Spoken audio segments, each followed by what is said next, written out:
grab, young fella, and extra, extra. Read all about it. You won't see that on street corners today. Extra, extra, extra. Read all Paperboys of the 1940s were salesmen. No papers, no money. But papers are delivered a bit differently today.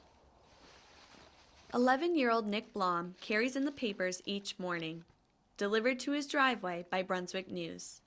He rolls them and counts, before splitting the pile with his dad, Tim.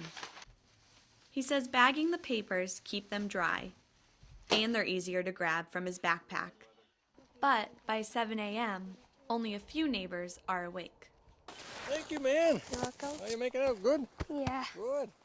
I like your outfit. Thank you. See ya.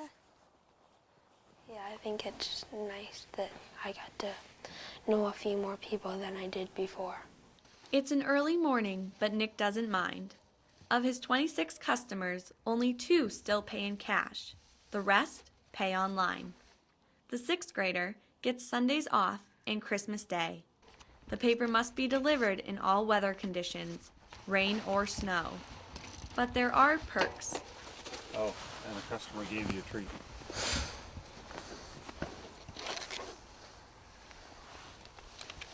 Yay. I'll open that at home. Dad Tim says Nick's learning life lessons. Even if it's been a late night, for whatever reason, could be hockey or friends, just, you got to get up, do the papers. So the responsibility factor, and he makes some money at it, so that helps, and puts it away in a piggy bank, and something to look forward to. But something he doesn't look forward to. The cat ran at me, full speed, showing his teeth, sprinted all at me, so then I had to run. The next time we bought a water gun. That worked for a little bit, then we didn't see him for a while, and I had a paper, and I didn't chuck it at it, I fake chucked it at it, and it ran away. Wonder if he'll be here today. Not today, says Nick after a clean getaway. On to the next house. In 1990, 70% of newspapers were delivered by a young paper boy or girl. That number today has decreased to less than 13%. As newspapers transition to adults driving vans, the old-fashioned paper boy may become a job that future generations only hear about in movies or from their grandparents. I guess times change and we have to change with them. So they say. I'm one of the old-fashioned fellows myself.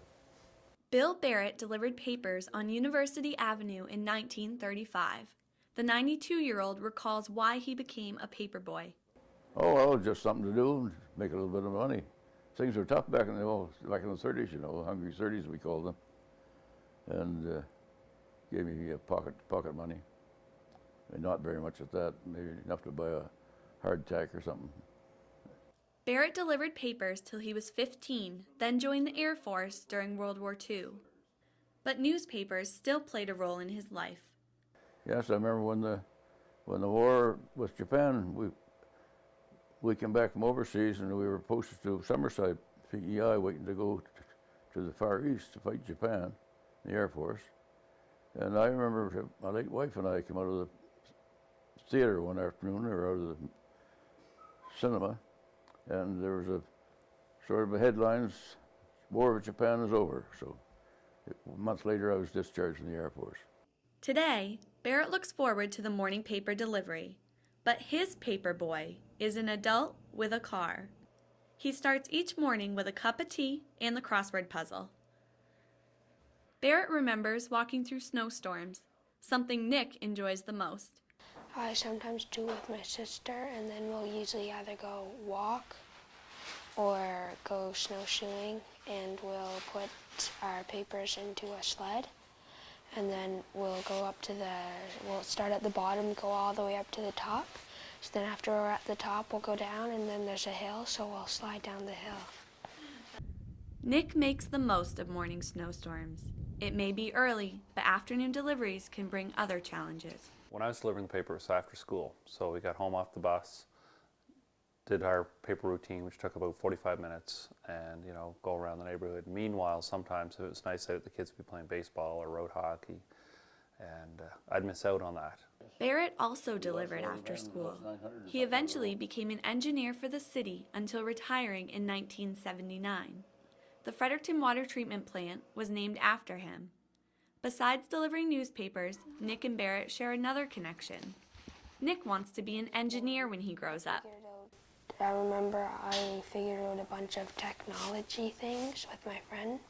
3 generations of Paperboys, with their own story but similar memories. They all say the hometown connection is the greatest part of the job. It's nice to have the Paperboy, I think. You know, the community, it brings the community together, and they see the kids out on the street, and you know, after they've delivered the paper, maybe in the afternoon or in the evening, and they're biking around, and they can say hi to the kids and get to know them a little better. Adults can hold heavier loads and are more appealing to circulation outlets. This has caused more kids to give up the routes. But for now, the neighborhood Paperboy carries on for another day. For Stu Journalism, I'm Kaylee Moore.